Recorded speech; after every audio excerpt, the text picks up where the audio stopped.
Hello जी, नमस्कार। हम लोग जो है वर्णमाला टॉपिक पे पुनः बात करेंगे। इसके पहले ये वर्णमाला के पार्ट 1 वीडियो हमने अपलोड किया, आप लोगों ने देखा होगा। अगर आप लोग नहीं देखे हैं तो प्यारे विद्यार्थी आप पहले उसे वॉच करें, उसके बाद उसमें जो शेष टॉपिक रह गया है हम उस पर बात करेंगे तो ज़्यादा बेहतर तरीके से आप समझ पाएंगे। ठीक है जी, तो हम चाहेंगे पहले उस वीडियो को वॉच करें, उसके बाद इसे देखें। ठीक है जी, आइए यहाँ हम लोग पढ़े वर्ण। हमने बताया कि वर्ण जो है दो प्रकार के होते हैं। एक क्या जी, एक स्वर वर्ण और दूसरा व्यंजन वर्ण। पहला क्या है जी, स्वर वर्ण और दूसरा व्यंजन वर्ण। स्वर वर्णों की संख्या हमने बताया कि स्वर वर्ण आपके स्वतंत्र होते हैं। थोड़ा सा हम लोग जो पीछे पढ़ लिए उसको रिकॉल कर लेते हैं ताकि ये आगे वाला टॉपिक बेहतर तरीके से समझ में आए। ठीक है जी, चलिए। स्वर वर्ण हमने बताया कि ये स्वतंत्र होता है और आपके व्यंजन वर्ण जो है आपके स्वर वर्णों पे डिपेंड होता है। अगर हम व्यंजन वर्ण का उच्चारण करना चाहें तो व्यंजन वर्ण का उच्चारण तभी हो पाएगा जब हम स्वर की सहायता लेंगे, तो इसको स्वतंत्र हम वर्ण भी कहते हैं। स्वर वर्णों की संख्या हमने बताया कितना जी, 11 बताया। कितना, 11। स्वर वर्ण की संख्या कितना होता है, 11 होता है। ठीक है, लेकिन इसका मात्रा की संख्या कितना हमने बताया जी, 10 बताया। कितना जी, 10। ठीक है, और हम बताएं कि यहाँ पे जो है व्यंजन वर्णों की कुल संख्या आपके जो है 33 होता है शुद्ध रूप से। और हम ऐसे बात करें तो 33 + 4 गो संयुक्त व्यंजन और आपके 2 गो अयोगवा हो जाएगा, आपके 39 हो जाएगा। ठीक है ना जी। लेकिन अमूमन जो है आपका क्वेश्चन में ये आपका आएगा कि व्यंजन वर्णों की संख्या कितना है, तो आप 33 मारोगे। ठीक है जी, अगर 33 ऑप्शन नहीं रहा तो हम 39 की ओर चलेंगे। ठीक है, चलिए। कभी कभी आपका जो है यहाँ देखिए, कभी कभी पूछता है कि स्वर वर्णों की मात्रा कितना है, 10, तो हम कितना है, तो हम 10 मारेंगे। ठीक है जी, चलिए। और हमने बताया था कि मात्रा केवल और केवल होता है स्वर वर्ण की। किस में होता है जी, स्वर वर्ण।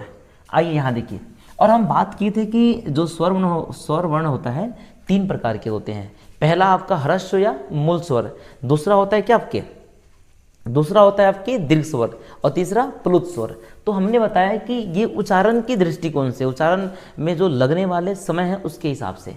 ठीक है, तो जिसमें एक मात्रा का समय लगता है उसे क्या बोलते हैं, मूल स्वर बोलते हैं। मूल स्वर में हमने बताया कितने होते हैं, मूल स्वर या आपका ह्रस्व स्वर में होते हैं आपके 4। कौन होता है, अ होता है, ई होता है, और उ होता है, और री होता है। ये सब आपके हर्ष वाला होता है।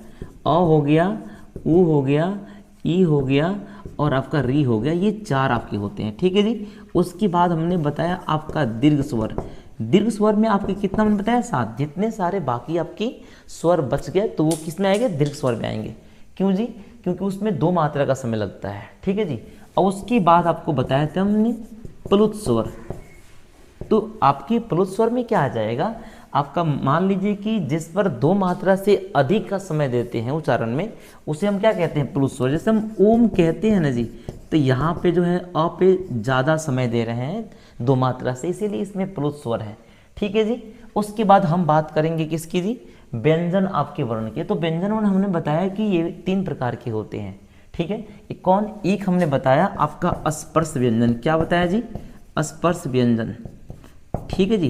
तो स्पर्श व्यंजन में कौन आता है, जो जिसका उच्चारण करते समय आपके कंठ, आपके तालु, मुर्दा, दांत और होष्ठ का स्पर्श करते हुए आए, तो इसमें ये आ जाता है क वर्ग, च वर्ग, ट वर्ग, त वर्ग और प वर्ग, है ना जी। ये सारे के सारे आपके कौन से होते हैं जी, ये स्पर्श व्यंजन होते हैं। और हमने बताया इसकी संख्या कितने होते हैं, मूल रूप से 25 होता है। ठीक है जी। उसके बाद हमने बताया आपको अंतस्थ व्यंजन। ठीक है जी, अंतस्थ आपका व्यंजन। अब देखिए यहाँ पे अंतस्थ व्यंजन कौन होता है, य, र, ल, व, ये है अंतस्थ व्यंजन। क्योंकि अंदर से आपका क्या आता है, आपका आवाज़ आता है, तो ये आपका अंतस्थ व्यंजन हो गया। उसके बाद हम बात किए थे उष्म व्यंजन की। तो उष्म व्यंजन कौन हो जाएगा जी, तलावेसा, मूर्धन्सा, दंसा और हा, ये उष्म व्यंजन हो जाएगा। और आपके इसकी संख्या 4 होता है, इसकी संख्या भी 4 होता है। कई बार आपके जो है क्वेश्चन में पूछता है कि उष्म व्यंजन की संख्या कितने होते हैं, तो हम क्या मारेंगे जी, 4। कभी कभी ऑप्शन में दे देगा कि निम्नलिखित में कौन उष्म व्यंजन है, उसमें से क्या करेगा, उसमें किसी एक ऑप्शन में इसमें से दे देगा। ठीक है जी, चलो। और एक हम बात किए थे कि व्यंजन में भी संयुक्त व्यंजन होता है, स्वर में भी हम बात किए थे कि संयुक्त व्यंजन होता है। स्वर में संयुक्त व्यंजन कौन होता है, आपका होता है ए होता है, ऐ होता है, ओ होता है और औ होता है, ये संयुक्त व्यंजन है। ठीक है जी। ये क्या है, संयुक्त व्यंजन, सॉरी ये संयुक्त स्वर वर्ण है। ठीक है, अब यहाँ पे हम बात करेंगे संयुक्त व्यंजन की, संयुक्त व्यंजन की। अब जरा ये देखिए, ठीक है। अब दूसरी बात यह है कि व्यंजन वर्णों का अपना कोई मात्रा नहीं होता है। ठीक है जी, चलिए, केवल किसका मात्रा होता है, स्वर वर्ण का मात्रा होता है। तो ये संयुक्त व्यंजन इसलिए कह रहे हैं कि दो व्यंजनों से जुड़ करके बना है। हाँ जी, ये दो व्यंजन से जुड़ के बना है। तो अब देखिए यहाँ पे कौन कौन से व्यंजन जुड़ के बना है। अब दो नहीं कह सकते, डेढ़ कह सकते हैं। ठीक है ना जी, एक आधा होता है, एक पूरा होता है। और समझने वाली बात यह है कि जो पहला होता है वो आधा होता है, जो बाद वाला होता है पूरा होता है। तो यहाँ पे आपका जो है छ जो है ये क्या आपका क हलंत, और ये आपका पेट कटा हुआ ये स होता है। इसे मूर्धन्य श बोलते हैं। ठीक है ना, ये दोनों जुड़ करके क्या देता है, आपकी छ देता है। और त्र में क्या होता है, त हलंत और र।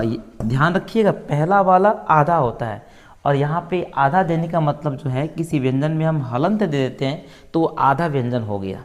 इसमें कहने का मतलब है कि स्वर को अलग कर लिया गया। किसी व्यंजन से भी हम जब स्वर को अलग कर लेते हैं तो उसमें क्या लग जाता है जी, हलंत लग जाता है। ठीक है, ज्ञ, इसको ज्ञ भी बोलते हैं और ज्य भी बोलते हैं, क्योंकि ये आपका जो है ज और य से बना है, आधा ज और य से बना है। ठीक है जी, ये क्वेश्चन एग्जाम में आ सकता है, आने की संभावनाएं रहती हैं। अब देखिए, ये जो है आपका स्र जो है श्री वाला, इसे मिश्रित व्यंजन भी कहा जाता है। तो कभी कभी एग्जाम में आए कि मिश्रित व्यंजन कौन है, तो हम स्र को मारेंगे। ये सब के सब संयुक्त व्यंजन है। हालांकि संयुक्त व्यंजन की भी श्रेणी में रखा जाता है। अगर कोई पूछता है कि व्यंजन संयुक्त व्यंजन वर्णों की संख्या कितनी है, तो 1 2 3 4 की ओर जाएंगे हम, 4। ठीक है जी, इसे मिश्रित वर्ण भी कहते हैं। चलिए, तो इसमें क्या है, तलावे स हलंत और र। कभी कभी कन्फ्यूज़न होगा, यहाँ पे तलावे स के जगह पे मूर्धन्य स आप दे सकते हैं, तो ये याद रखेंगे। ठीक है जी, इसमें तलावे सा होता है और इसमें मूर्धन्य सा होता है। ठीक है जी, तो ये आपके संयुक्त व्यंजन, इसके पहले हम लोग ये सब चीज़ पढ़ चुके हैं। अब हम लोग आगे बढ़ेंगे। आपका अल्पप्राण, महाप्राण, घोष और अघोष। ठीक है जी, ये थोड़ा सा आपके जो है कठिन टॉपिक है। कहें तो आसानी है, लेकिन इसी दिमाग में रख सकना लंबे समय तक थोड़ा सा कठिन है। इसलिए थोड़ा सा हम लोग चाहेंगे कि इसे चाहेंगे हम कि टेक्निक्स के साथ पढ़ाया जाए। ठीक है जी, अब देखिए यहाँ पे पहले क्या लिखेंगे हम, अल्पप्राण। क्या लिखेंगे, अल्पप्राण। और अल्पप्राण के बाद क्या आएगा, महाप्राण, महाप्राण। ठीक है जी, अच्छा, अ से अल्पप्राण, और अ से शुरू होने वाले को हम पहले लिखेंगे। जैसे आपका अघोष होता है, सघोष होता है, तो अ से शुरू हो रहा है कौन, अघोष, तो इसको हम क्या लिखेंगे, पहले लिखेंगे अघोष। ठीक है जी, और इसके बाद लिखेंगे हम सघोष। थोड़ा सा देखेंगे, इसे गौर करेंगे, है कि नहीं। चूँकि ये याद करना आज पढ़ोगे 2-3 दिन याद रहेगा, फिर भूल जाओगे। तो अगर टेक्निक से पढ़ेंगे तो हो सकता है कि दिमाग में याद रहे लंबे समय तक। ठीक है ना जी, तो अल्पप्राण यहाँ पे समझिए, आपका जो कोई भी आपकी वर्ग है, जैसे क वर्ग है तो क वर्ग में क है, ख है, ग है, घ है, अंग है। क को हम प्रथम बोलेंगे वर्ण, ख को द्वितीय, ग को तृतीय, घ को चतुर्थ, और अंग को हम बोलेंगे पंचम वर्ण। ठीक है जी, तो आपकी जो है इसमें क्या होता है, अल्पप्राण में होते हैं पहला, तीसरा और पांचवा, ये अल्टरनेट होता है।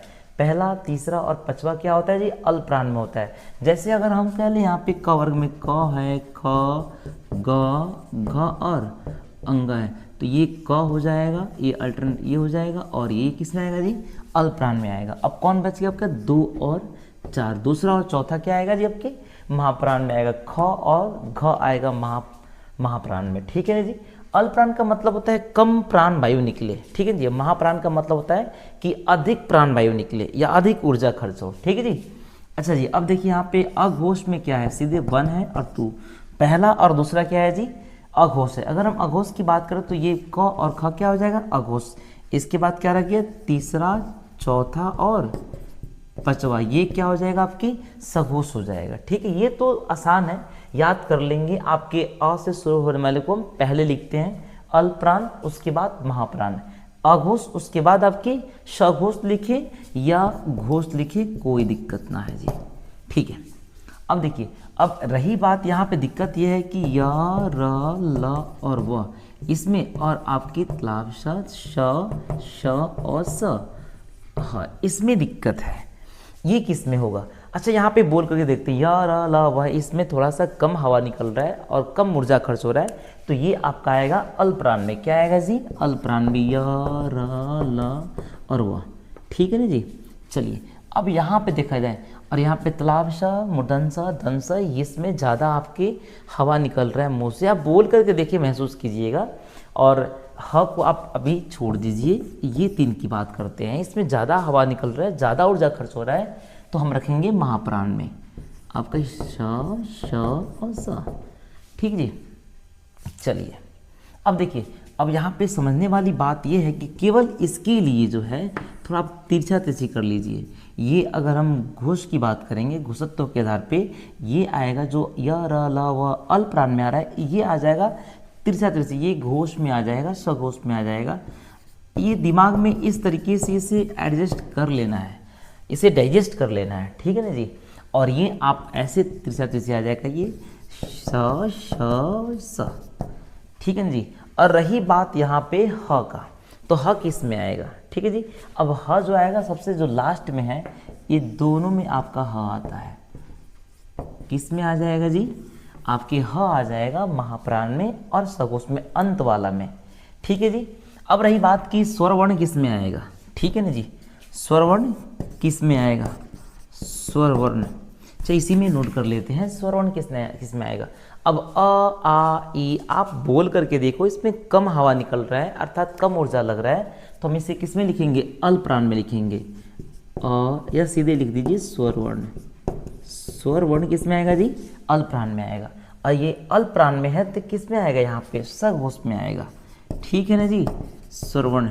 अब मेरे कहने का मतलब ये तिरछा तिरछी केवल ये है और ये है, ये 1 2 3 ये क वर्ग चवर टवर तवर पवर के लिए ये नहीं है, केवल इसके लिए है। ठीक है ना जी।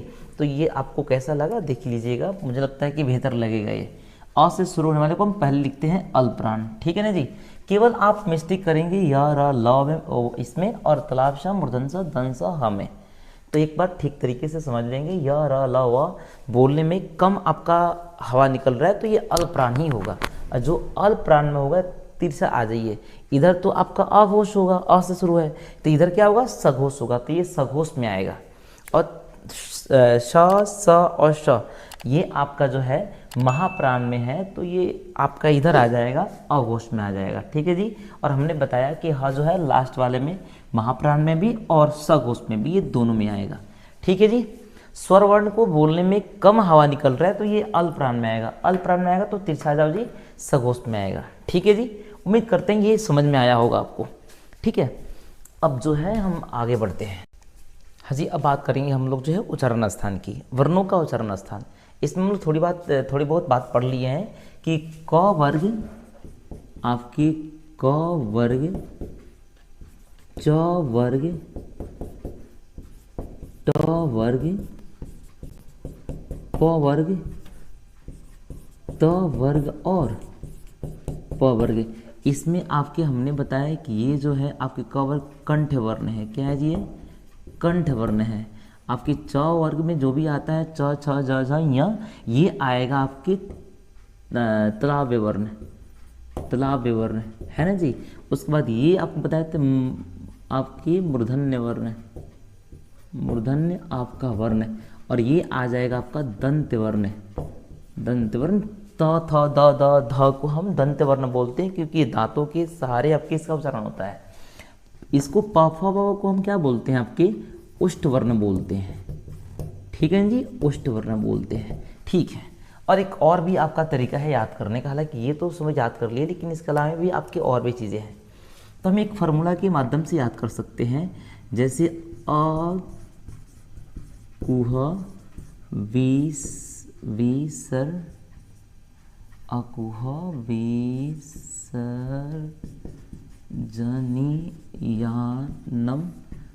कंठ। ठीक है जी, अकुह विसर्जनीयानम कंठ। अब यहाँ देखिए, अकुह विसर्जनीयानम कंठ का मतलब यहाँ हो गया, ये अ का मतलब यहाँ पे अ है और आ है। ठीक है जी, अ और आ। कु का मतलब यहाँ हो जाएगा क वर्ग, क्या हो जाएगा जी क वर्ग। ह यहाँ पे है और विसर्ग यहाँ पे है, तो यहाँ पे विसर्जनियानम, तो यहाँ पे हो जाएगा विसर्ग। तो याद दीजिएगा, याद कीजिएगा साहब, ये हम पहले भी बता दें कि विसर्ग का उच्चारण जो है कंठ से होता है। तो यहाँ पे अ आ क वर्ग ह और विसर्ग का उच्चारण किससे होता है जी कंठ से। ये फार्मूला याद कर जाए तो आसानी से याद हो जाएगा, बहुत इजीली एकदम याद हो जाएगा। ठीक है जी। एक है आपका ये जो यशा नाम तालु, ये जो यशा नाम तालु। अब यहाँ देखिए ई का मतलब यहाँ हो जाएगा ई और ये हो जाएगा दीर्घी, दोनों हो जाएगा। चू का मतलब यहाँ पे हो जाएगा च वर्ग, क्या हो जाएगा जी च वर्ग। अब यहाँ पे हो गया य हो गया और तलावे स। ये फार्मूला जो है थोड़ा आपको आसान कर देता है याद करने में, है ना जी। तो ई दीर्घी च वर्ग य और तलावे स, ये किससे होता है जी तालु से होता है। किससे होता है जी तालु। ये तो पहले से जानते हैं कि तालु से होता है, बट ये तलावे से है तो तालु से, ठीक है। लेकिन इसमें तो कन्फ्यूज़न होगा, तो ये फार्मूला मुझे लगता है कि ज़्यादा आपका जो है बेहतर होगा। ठीक है जी। ये जो ये नाम ताली ई दीर्घ ई और यहाँ पे च है तो यहाँ पे च वर्ग, यहाँ पे तलावे से तो स और यहाँ पे यह है तो यह, ठीक है ना जी। चलो अब यहाँ पे है क्या ये जो ये नाम तालो और रिटुर या लिटुल सलाम दंता, रिटुर सनाम मुर्दा, रिटुर आपके सनाम आपका मुर्दा, है ना जी। अब यहाँ देखिए रिटुर सनाम मुर्दा, इसमें आ जाएगा री, आ जाएगा क्या आ जाएगा साहब री का उच्चारण कहाँ से होता है जी आपके मुर्दा से होता है। री टॉवर तो हम पहले से जानते हैं जी, और यहाँ पे र हो जाएगा और ये पिट कटवा सा हो जाएगा। इसको मूर्धन्य सा बोलते हैं, श बोलते हैं, ठीक है। ये इसका उच्चारण कहाँ से होगा जी मुर्धा से होगा। कहाँ से होगा साहब आपकी मुर्धा से होगा, ठीक है ना जी।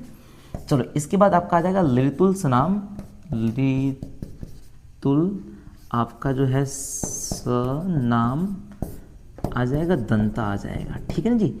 मतलब आपका ली आपका त वर्ग है, इसका आप जो है हिंदी व्याकरण में इसका स्थान नहीं है, पहले हिंदी व्याकरण में था, ठीक है जी। इसका क्या होता है जी आपका उच्चारण त वर्ग का हम पहले से जानते हैं कहाँ से होता है जी तालु से होता है। उसके बाद आपका ल आ जाएगा, एक दंती स आ जाएगा। इसका उच्चारण कहाँ से होता है जी दांत से होता है, ठीक है ना जी दांत से होता है। अब एक आ गया आपका लितुल सनाम दंता, उसके बाद आ जाएगा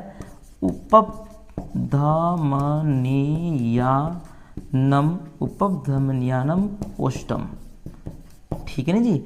ऊ आपका आ जाएगा दीर्घ ऊ आ जाएगा और प वर्ग आ जाएगा। ये सचमुच फार्मूला आपका बहुत आपका जो है इस चीज़ को आसान कर देगा। ई ऊ दीर्घ ऊ प वर्ग और आपके क्या हो गया, ये आपके इसका उच्चारण किससे होता है जी उष्ट से होता है, ठीक है। अब आपका आ जाएगा एक आपका यमंगनानम, यमंगनानम नासिका च। अब यहाँ पे समझिए आपके जैसे हमने बताया क ख ग घ, क ख ग घ और अंगा, ये सभी का उच्चारण कंठ से होता है।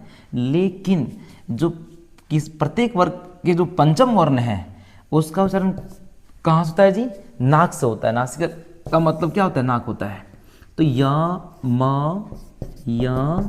म आपकी अंगा न और अणा, ये सब प्रत्येक वर्ग के पंचम वर्ण है और इसका उच्चारण कहाँ से होता है जी नाक से होता है। कभी कभी क्वेश्चन में पूछेगा कि बताइए अणा का उच्चारण स्थान क्या है, आपका जो है उच्चारण स्थान क्या है, और यहाँ पे ऑप्शन 1 में दे देगा आपका जो है दे देगा तालु, बी में देगा आपका जो है मुर्धा, सी में देगा आपके दांत और डी में देगा आपका नासिका।